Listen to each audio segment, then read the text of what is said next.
This information should be breaking news and should be on every single mainstream media station across America. China warns the U.S. not to provoke a mishap in the South China Sea after latest freedom of navigation operation in the South China Sea. After they the latest freedom telling of us navigation operation, that they're going to do they something. Are essentially telling them we keep meddling that they're around going to do something. But yet, we're still going to do it? Beijing urges Washington to end provocative actions in the South China Sea. And if you haven't seen my video where I talked about the general of the Chinese Navy actually saying, or colonel, saying that ramming of U.S. ships would send a good message to the U.S. I mean, I don't even know how many warnings we need. This should concern everyone that has any kind of concern about World War III beginning, or our sailors for that matter. In 2017, the USS Fitzgerald and the US McCain were in collisions that were deemed accidents, okay? And we have proven that that is absolutely false, and there's so much more to this story. But something just came out that would blow this case wide open. It has to do with the WhatsApp. WhatsApp is just, it's a social media app that a lot of the younger kids were using as like a text messaging type thing. What does this have to do with 2017 collisions? Well, the US Fitzgerald, one of the victims, Xavier Martin, his father did an interview on CNN, and I've spoken with him, and what he said was very telling. First of all, it threw off all of the timelines of the official story that came out, but what was so important was they supposedly had no communications on board. But yet, Xavier was somehow able to get I think 2 messages out to his father through the WhatsApp. The information that just came out about this WhatsApp is that it has spy capabilities, and it is tracking. It has the ability for tracking, which is probably not a surprise to most of us. But they didn't say anything about that at the time. That was never even brought up as a question. In my mind, I questioned it as a former sailor. I was like, why are they even allowed to have those type of devices? You know, because anybody could seemingly hack into these devices or these apps and see exactly where they are. Well, that's very well exactly what happened. Okay, let's see what the article actually says. It says, WhatsApp users are being urged to update to the latest version of the app due to fears that spy agencies are snooping on people through a major security vulnerability. They don't mention how long this has been going on.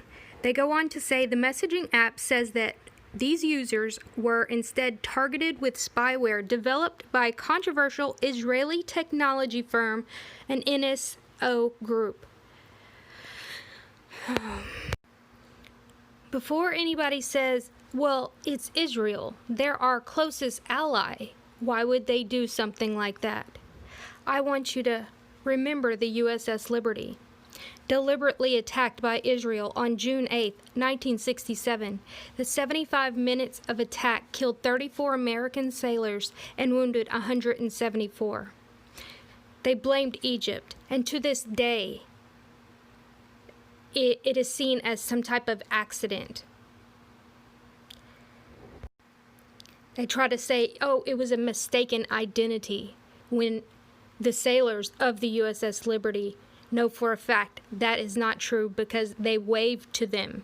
They flew over, waved to them, oh, hey, you know, we are U.S., and then they came back. and attack this ship, trying to sink it. Even as of recently, Israel accused of spying on the White House. Spying devices were found on White House grounds. But it was ignored, of course. But the big thing is that this could very well be how the ACX crystal was able to find where the Fitzgerald was and have an accident with them. This is huge news. We've already shown that the AIS system is hackable. It essentially doesn't even work. And the AIS system, if you don't know, that is the tracking system of our ships. Let's take a look at back with the AIS system. Even if we do say that this was the real track, this is the track that they gave us as the actual official track. And I'm going to show you how absurd it is and how much it makes absolutely no sense. Okay, first, to fully understand this, you need to understand how often these transponders report. And also you need to understand that there are different types. There's a Class A and a Class B. Okay, so Vessel Finder gave us the track, okay, of the ACX crystal. And so it's about 4 minutes long, but in order to actually see the information that you need to see, we have to slow it down. But I'll show it to y'all the entire thing, and then I'm going to slow down just the parts that we need. Okay, so this is the ACX crystal. Okay, so it is going 15 knots right here. And as you can see, yeah, I'm at a quarter speed. As you can see at the top left, it's going 57, 57, up, 27, 27, 27, 27. That means it's reporting at a 5-second interval. But if we go back to our chart is showing us that the only vessel that would be reporting at 5-second intervals would be a Class B transponder. Let's go back to normal speed. A Class B transponder. Per law, this ship has to have a Class A transponder. So why are they reporting at a 5-second interval? Good question. We don't know. This is either completely fabricated track, or they have a different transponder, which I have made the claim that I believe that might be the case. But now let's continue, and we're going to watch how it changes its reporting rate. And if you don't know what my accusation is, or what I believe happened, I'm going to put it at the end of this video so you can watch the my playlist of the Fitzgerald and McCain. Okay. First of all, I want y'all to look at this track. It's ridiculous. Well, where are they going?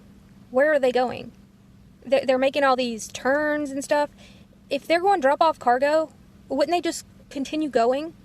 But that's not what occurred. They went all the way up, then took this sharp turn, another turn, and then up all the way straight, and then straight back down. This doesn't happen. I mean, and what did they forget their purse? Like, what did they do? Why this sharp turn? And then the accident occurs right here. And then look, all of a sudden they take off. The accident occurred right there at that crossing point. And then now they're doing all of this loop-de-loo. I don't know what they're doing. Well, we do know what they're doing. They ended up going and doing something for like 6 hours off the coast of somewhere. But as you can see, let me slow it back down. At the top, again, now you're seeing a 30-second interval. They are going, but you know, that might be okay because they're supposedly only going 4 knots, 2 knots, whatever.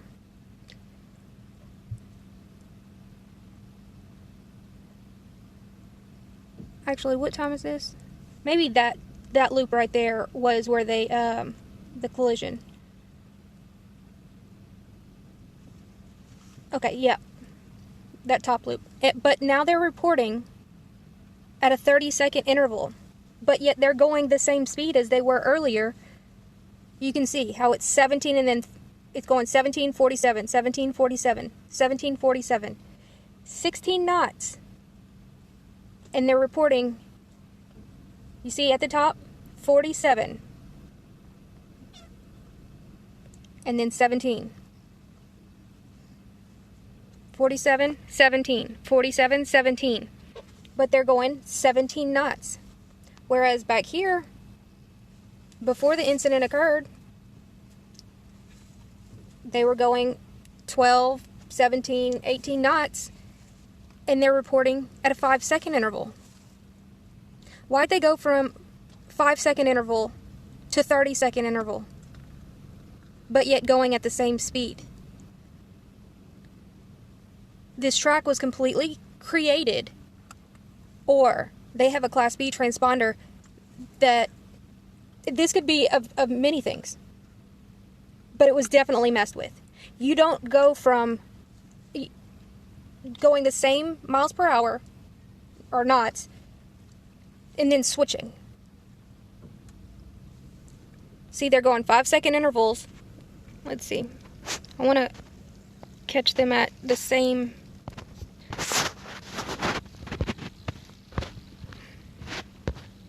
Okay, 14 knots. They're still going at 5-second intervals. Whereas we just saw them at 14 knots up here.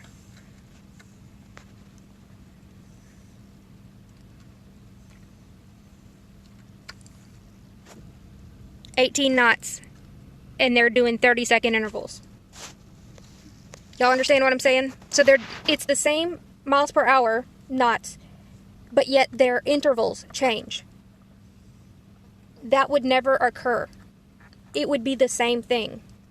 Even if they had a Class A that they were supposed to have, there's no reason for it to just change like that. There's no reason for it. So this was either created or it was hacked. And it definitely seems like maybe a combination of all of these things.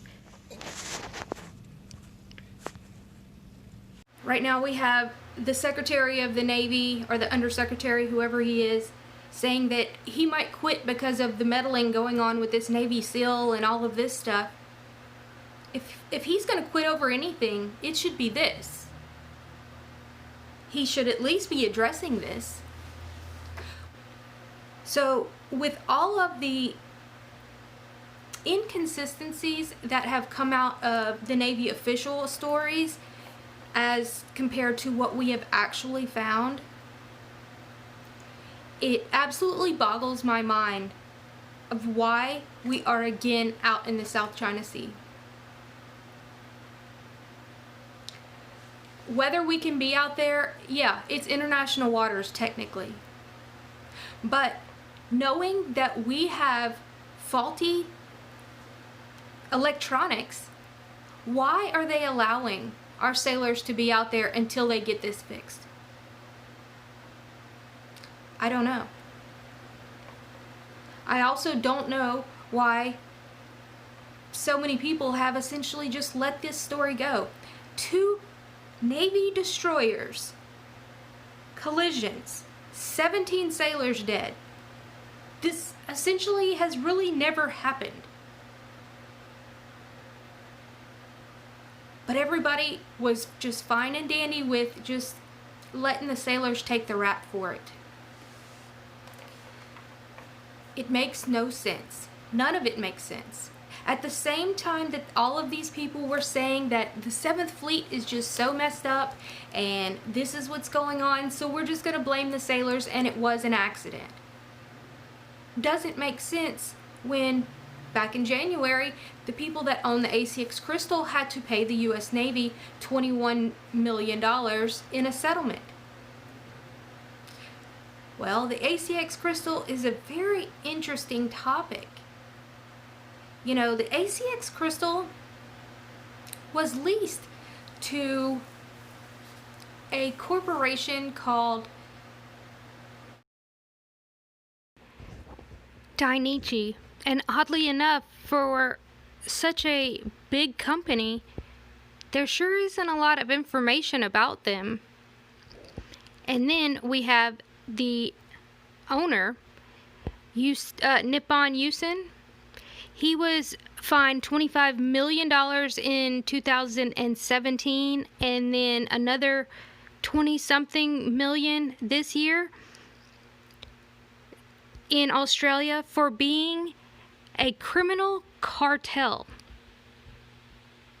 But the mainstream media doesn't seem to have any issues with that. Or the Navy, apparently.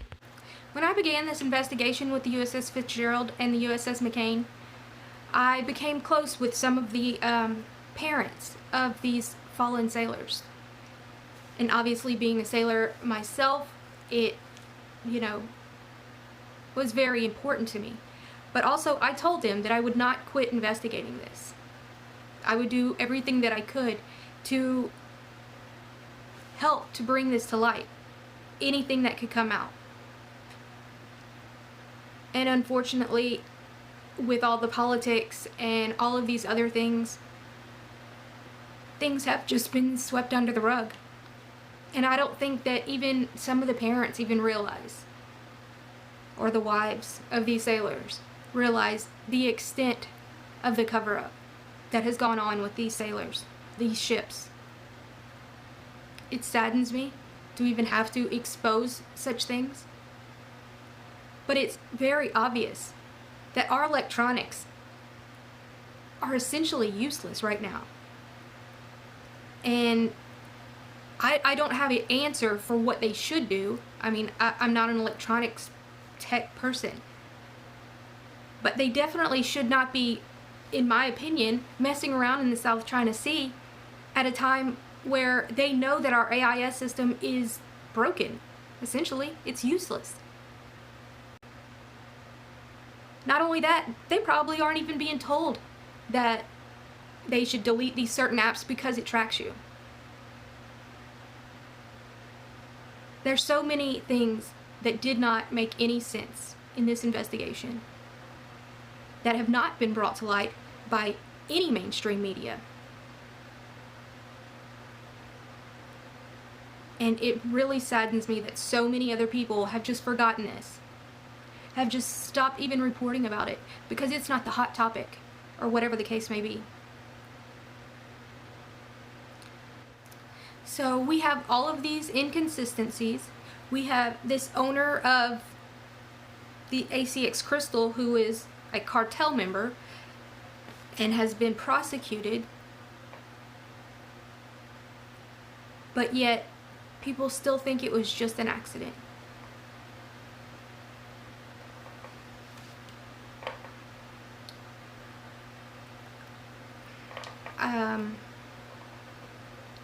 My main concern is that this is going to happen again.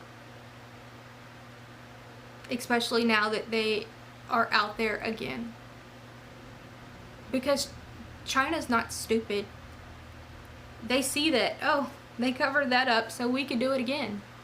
Or whoever the culprit was, I don't know. How many other sailors are going to have to die?